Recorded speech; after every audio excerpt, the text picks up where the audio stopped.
What up, everybody? My name is Trickster Shadow, and today it appears that the devs of Dead by Daylight are actually teasing the next chapter, which this makes sense because if you look at the actual date, today is November 1st, at least the time we're recording this, and next Tuesday on the 9th, there's actually going to be a public test build, or at least that's the plan from what I've seen from the leaks, people talking about it. And so we have this coming out, and timing is very it makes sense since the PTB is going to be next week. And it's an abstract painting of I really do not know what.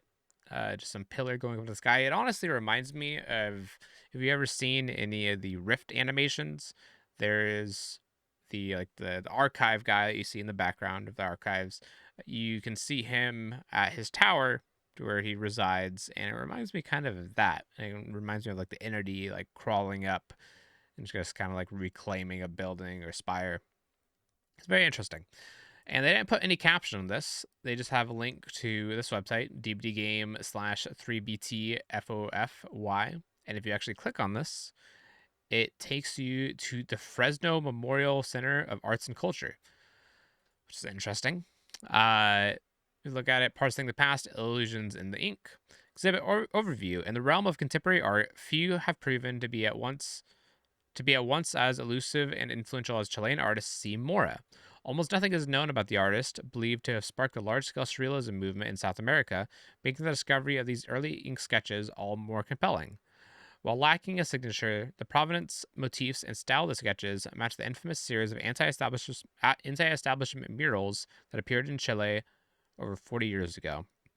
It's been interesting because Chile was, according to the very cursory research that I've done, was like in the time of like 40 years ago. What this is saying from 2021, Chile was under a military dictatorship. So, but I doubt that has anything to do with the chapter. Parsing the past. Illusions in the Ink offers an unprecedented glimpse into the early mind and surreal dreamscape of South America's most enigmatic and politically oppositional artists. So, from what I've seen, the C. Mora person I actually don't think exists. I think this is just a made up artist, especially because like there is no first name. I've tried to look them up, tried to like reverse image search this, and I haven't been able to find anything.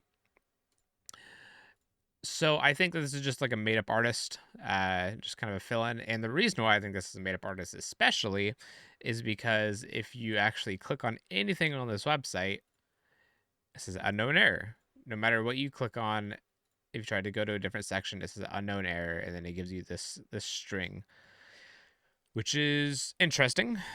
But before we go down that rabbit hole, I just want to go over because it says that the C. Mora is a surrealist artist, and so I looked up surrealism, and it says that surrealism, the movement, is best known for its visual artworks and writings, and the juxtaposition of distant realities to activate the unconscious mind through imagery, which that sounds very it sounds like Dead by Daylight, especially with Dead by Daylight, like the lore about like the cult of the entity and stuff like that. And so when you look at it with like this picture, it makes a lot of sense. And then there's also this picture. Some people have found if you try to like share on Facebook that you also get this picture of a crow, which is very interesting. Crow with the symbol in the background. Again, I don't know what this symbol could be. And you see that the crow has like blood or some type of substance leaking from its beak.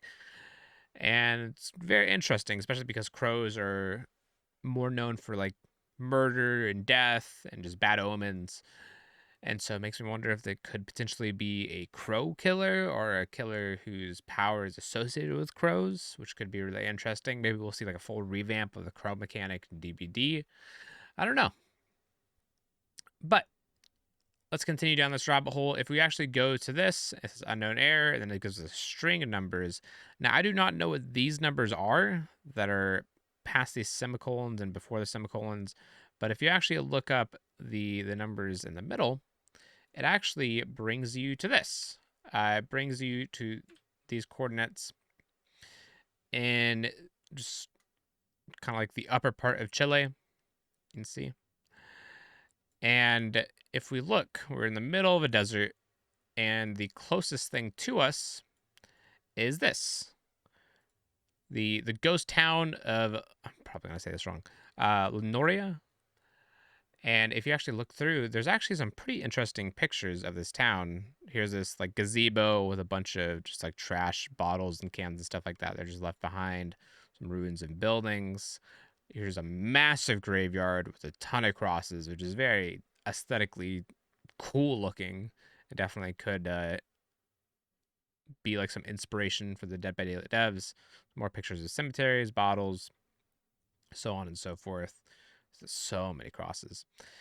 And so I was curious because if they're sending us the coordinates to this mining town, this abandoned mining town, I was curious, okay, what is this abandoned mining town known for? And so I decided to look it up, and this is what I could find. It says this town in particular is in a very hospitable region to where there wasn't much rainfall. It would rain maybe every few years. That there was like water to be had underground, but the water that had to be extracted from the ground had to be purified because it had high contents of nitrate. Now, nitrate can be very deadly if you consume it. And actually, there's an account from a British naturalist that says that sometimes the water they would extract from the ground, they would pump into the troughs for the animals to drink, for the mules and donkeys, and the mules and donkeys would drink it, and they would get poisoned, and they would swell up and die. And as a result, there's many mule and donkey skeletons just scattered around the entire town. Just a lot of death just scattered around the town. And it's kind of interesting, especially when you consider, like, okay, nitrate is being like associated with death, poisoning and death. But also, if you don't know what nitrate actually does, if we look at this, nitrate, let's see, nitrates are common components in fertilizers and explosives. So it makes me wonder. One, it makes me wonder, like, since this is talking about death and how like the nitrate was used to like kill people and poison them, and how this is like a ghost town to where like everybody's abandoned it and there's this giant cemetery, and then we have that picture of the crow.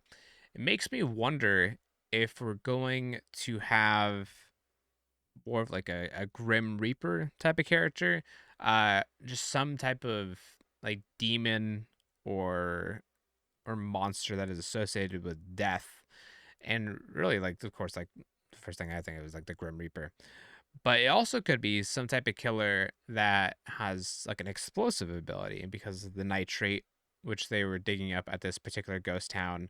And since the devs are linking us to this particular ghost town, maybe because of the nitrate being used in explosives, maybe the new killer has an explosive ability. And this is all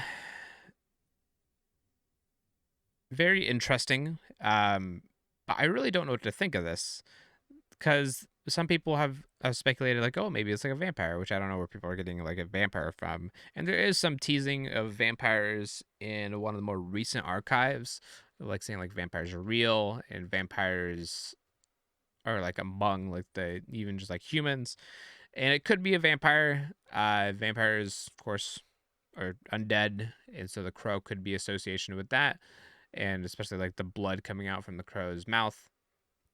It could be a like a warlock or a witch that is like manipulating crows or becoming a crow. This could be very interesting. There is like early accounts in like Dead by Daylight of them talking about a flying killer that they tried to make, but when they tried to make the flying killer, they felt like it was too imbalanced. So maybe it's a killer that can turn into a crow or that can like send off crows to scout.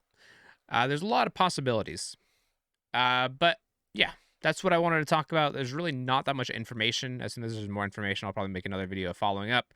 I would love to hear your guys' thoughts of like what you think about this.